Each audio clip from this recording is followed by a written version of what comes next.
Boa tarde, pessoal. Aqui agora, né, nesse momento que eu tô gravando esse vídeo para vocês, é tarde, mas eu não sei que horas vocês vão assistir, né? Então, boa noite, bom dia. Hoje eu tô aqui para falar sobre folclore, que é o conteúdo dessa semana, tá bem? Da disciplina de arte. E o que é folclore? Todos nós já devemos ter pelo menos ouvido falar um pouquinho sobre essa palavra. E folclore, ela é um conjunto de manifestações culturais de um povo. E como se dão essas manifestações? Através de mitos, de lendas, de cantigas de roda, de festas populares, de danças populares e folclóricas, um emaranhado de manifestações. E esse conjunto de manifestações é o que a gente dá o nome de folclore. O folclore, ele é imprescindível para a identidade de um povo. E ele é tão importante para um povo, para uma comunidade, que a Unesco transformou o folclore num patrimônio imaterial da humanidade.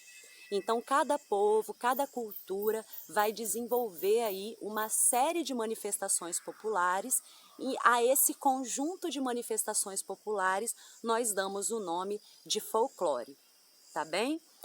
O Brasil, ele é muito rico folcloricamente e o nosso folclore, ele é todo embasado em 3 povos diferentes que se reuniram aqui durante a colonização do Brasil. O povo indígena, que é o povo originário que já morava aqui no Brasil, os negros escravizados que vieram da África e trouxeram também a sua cultura, e os europeus, que foram os colonizadores do Brasil. E é nessa mistura de culturas que nasce, que cresce e se fortalece o folclore brasileiro. Hoje nós vamos falar mais especificamente de lendas. E para falar melhor para vocês, eu escolhi contar uma lenda, tá bom? Antes de contar a lenda que eu escolhi, eu procurei no dicionário o significado de lenda. E aí eu vou ler para vocês aqui, tá bem? Lenda, substantivo feminino. Narrativa de caráter maravilhoso, em que um fato histórico se amplifica e se transforma sob o efeito de evocação poética ou da imaginação. Então vejam, o folclore não é apenas algo inventado, ele parte de fatos históricos e a partir desses fatos históricos, essas histórias vão ganhando poética, vão ganhando imaginação, vão sendo disseminadas oralmente, vão sendo passadas de geração em geração. E aí, então, a gente conhece as lendas como algo só da fantasia, muitas vezes, né? Mas não é.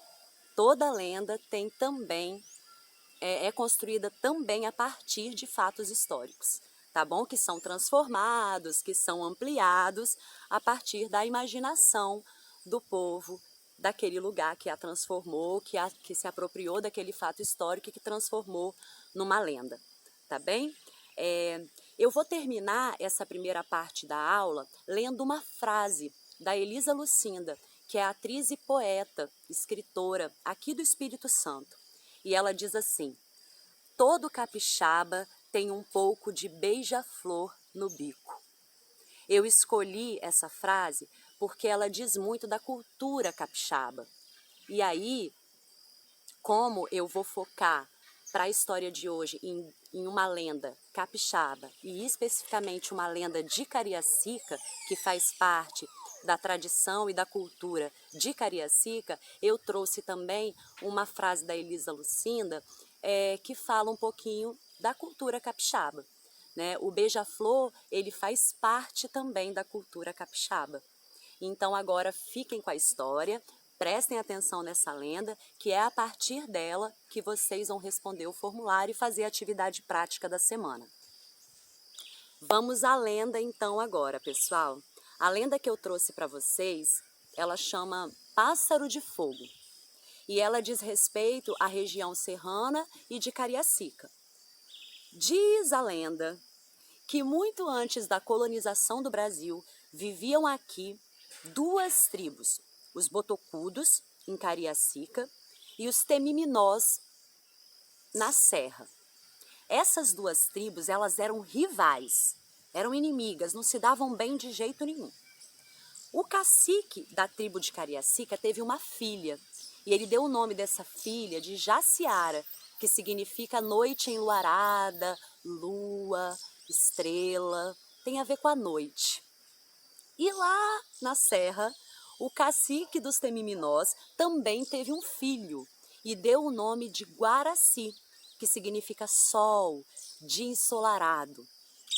Bom, um dia, Guaraci e Jaciara se encontraram sem querer, bem no limite entre uma tribo e outra.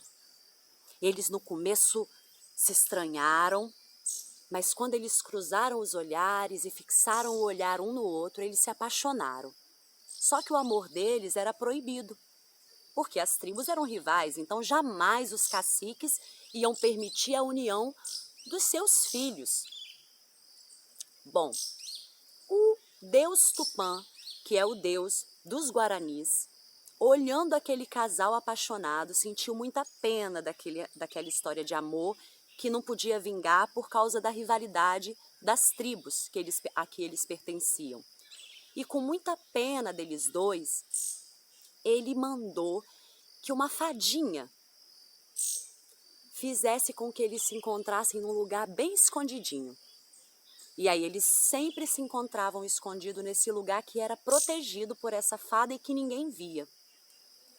Mas um dia, essa fada se distraiu e eles foram descobertos. E aí os caciques ficaram com muita raiva.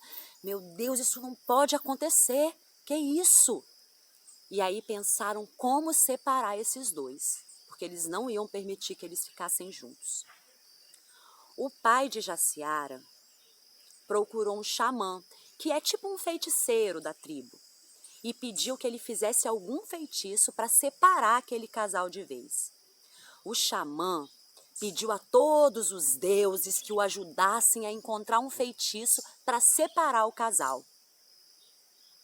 Os deuses foram tão implacáveis com esse casal que trancou os dois dentro de 2 pedras. E eles nunca mais conseguiram se encontrar. Dizem que hoje essas pedras são o Mochoara e o Mestre Álvaro, que se olham de longe para sempre. Mas olha só o que aconteceu. O amor dos dois era tão grande, tão forte, maior do que qualquer guerra e do que qualquer ódio, que Tupã, mais uma vez, ficou triste com aquela situação. Então, o que ele fez?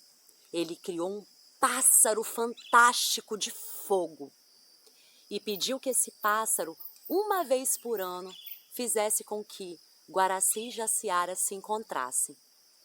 E assim é. Uma vez por ano, no dia 24 de junho, diz a lenda que se a gente ficar olhando para o céu, a gente vai ver um pássaro de fogo passando lá do Mestre Álvaro até o Mochoara. E quando esse pássaro de fogo passa, é a noite em que Jaciara e Guaraci se transformam de novo em humanos e podem se encontrar e viver o amor deles. Quando eu estava estudando essa lenda para contar para vocês, eu fiquei pensando que eu já tinha lido essa história de outras maneiras, muitas outras vezes na vida. E aí eu fui pensar quando. E aí eu lembrei de um dramaturgo que se chama William Shakespeare. Ele não é vivo, é um dramaturgo que viveu em 1500.